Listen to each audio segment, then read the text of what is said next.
নাহরুন বলা হলো রক্ত প্রবাহিত করা অথবা কুরবানি করা। এখন কুরবানি করার আগে আল্লাহ রাব্বুল আলামিন আরেকটা শর্ত আমাদেরকে দিয়ে দিলেন। এই শর্তটা হলো কি? আল্লাহ বলেন ফাসাল্লি লিরাব্বিকা ওয়ানহার, তোমরা যারা নামাজ পড়বা, যারা নামাজি ব্যক্তি, তোমরা যেন তারা কুরবানি করো। অনেকে আছে নামাজ নাই কিন্তু কুরবানির পালা তো অনেক বড় ধরনের কুরবানির চিন্তা আমরা করি। তো আল্লাহ বলেন ফাসাল্লি লিরাব্বিকা ওয়ানহার, আগে নামাজ তারপরে কুরবানি। কুরবানি হলো ওয়াজিব, নামাজ হলো ফরজ। যে ব্যক্তি নামাজ পড়বে না, বেনামাজির জন্য কুরবানি নাই। এই জন্য আল্লাহ বলেন ফাসাল্লি লিরাব্বিকা ওয়ানহার, যারা নামাজ পড়বা নামাজি ব্যক্তির জন্য কুরবানি, নামাজি ব্যক্তির জন্য আল্লাহর কাছে সওয়াব, আল্লাহর কাছে সবকিছু। তো তুমি যদি নামাজই না পড়ো তাহলে তোমার কুরবানি কার জন্য?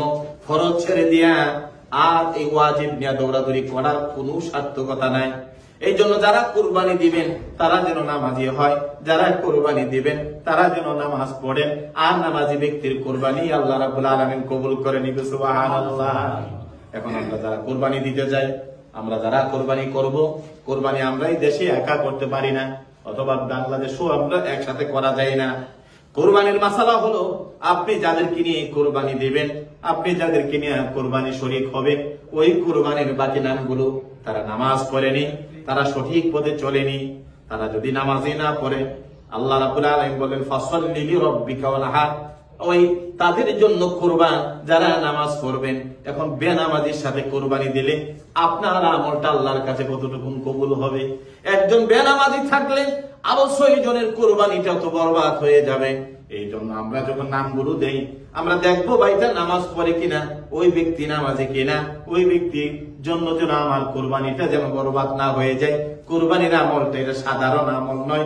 আল্লাহ নবী বলেন যারা কুরবানি আল্লাহর জন্য দিবা, আল্লাহর সন্তুষ্টির জন্য যারা কুরবানি দিবা, ওই বাহনটা কিয়ামতের দিন এটা পিঠে করে ফুল সারাতের 500 বছরের রাস্তা, ওই বাহন আপনাকে কাঁধে করে করে আল্লাহর জান্নাতে নিয়ে যাবে।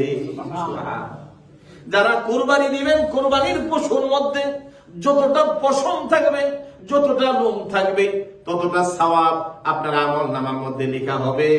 কিন্তু অন্য কোন মানুষের জন্য আপনার আমলটা যেন বরবাদ না হয়ে যায়, বেনামাজির জন্য যেন আপনার কুরবানিটা বরবাদ না হয়ে যায়। এই জন্য কুরবানি দেওয়ার সময় নামগুলো ভালো করে দেখতে হবে, ওই ব্যক্তিটা নামাজি কিনা, ওই ব্যক্তি আল্লাহওয়ালা কিনা। যদি ওই রকম পান সবচাইতে ভালো, নামাজির সাথে কুরবানিটা দেওয়া ভালো, এটা সবসময় আমাদেরকে খেয়াল রাখতে হবে। এই জন্যই তো আল্লাহ বললেন ফাসাল্লি লিরাব্বিকা ওয়ানহার, যে ব্যক্তি তোমরা নামাজ পড়ো আর আল্লাহ রাস্তায় কুরবানি করো। যেখানে নামাজের কথা আগে আল্লাহ বললেন, কুরবানির কথা পরে বললেন। এই জন্য কুরবানির ব্যাপারটা বড় সেনসিটিভ। যারা কুরবানি দিবেন, এই কুরবানি যেন শরীক হয়ে দিলে যেন ব্যক্তিগুলো নামাজি হয়। অথবা যদি আপনি একা কুরবানি দেন, আপনি যেন আগে নামাজ শুরু করেন, তারপরে যেন আপনার কুরবানিটা শুরু হয়। নামাজ বাদ দিয়া কুরবানি করা, কুরবানির বড় বড় পশু কিনে এটা দেখানোর কোন যুক্তিকতা নাই। এই জন্য যিনি নামাজি তিনি কুরবানি দেন ওয়ালা, তিনি কুরবানি দিবেন আর তার কুরবানি আল্লাহর কাছে কবুল হবে। এই জন্য